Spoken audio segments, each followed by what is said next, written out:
Welcome back to Daily Flash. I'm Riesa, Pascal. Now, it's a fact that likable people are the ones who get furthest in life. Even if you're not the smartest or most experienced, if you are the most likable, you'll often be the most persuasive in the moment. Well, a communications coach has recently revealed her go-to tricks for improving your likability and charisma. Right. Let's see how many you agree with, Mitch. All right, I'm ready. All right, whether you like this fact or not, attractive people get more breaks in life. I'm messed up. Screwed. Sorry, I'm over Mitch. right now. Well, the good news is that attractiveness doesn't really relate to your natural beauty. Whatever you look like, you can certainly make the most of your qualities and features, such as having clean fingernails and wearing flattering clothing. Yeah, exactly. Now, smiling is a winning behavior recognized internationally as a sign of positivity. People who smile are seen by others as confident, positive, and attractive.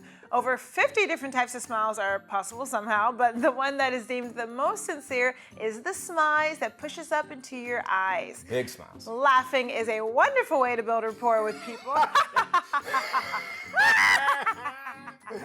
Because people see it as playful, and communication triggers good feelings and a positive emotional connection. Now, funny people are likable. People who laugh freely are thought of as joyful, light, and fun to be around. Showing your hands signals safety. Now, the people around you have nothing to fear, whether you are standing or sitting down. Aligning your shoulders with the other person and keeping your hands open and obvious suggests that you are interested and engaged in the conversation. Finally, most people do not listen with the intent to understand. They listen with the intent to reply. Try to do what you can to listen when someone is talking. Take a moment of pause before adding your point, and if you focus on these 5 actions, Mitch, this coach believes you'll be even more likable than you already are. I like that. Yeah. Some people, they're just gorgeous and they're good-looking people, and then people they're drawn to them. I think the biggest thing is, and Dale Carnegie pushed this for his training and in business as well, is just listening and asking questions and being inquisitive about the other person. Sure. Because what's the one story everybody knows, and it's your Themselves, own, right? yeah. And they would love to share it. And then somehow, when they're talking about themselves, they're like, "Well, this person's interesting." Interject. Yep. Yeah, makes you feel better. There Really you cool. go. We move on now. Some more relationship news. In a healthy relationship, you're there for your partner, and your partner's there for you, right? Well, you can depend on each other when the going gets tough, and you're able to compromise when disagreements arise. However, if you're in a relationship where you feel like everything hinges on that one person and compromise turns into sacrificing your own sense of self over and over, you might be in a codependent relationship.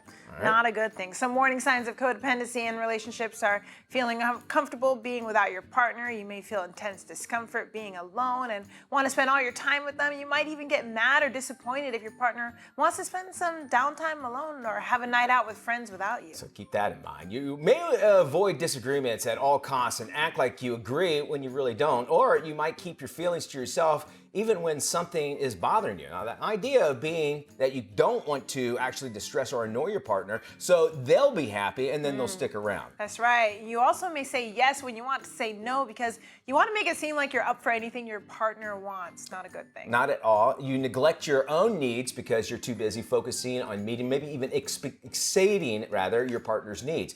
You may think that you don't have time to do little things for yourself, maybe like going to the gym, getting a massage, or simply just hanging and having some downtime to read because there are things that you could be doing for your partner instead. Not healthy. You may also feel like your partner has all the decision-making power in the relationship when it comes to decisions big or small, such as when you will have children or buy your first home together, because power lies with your partner.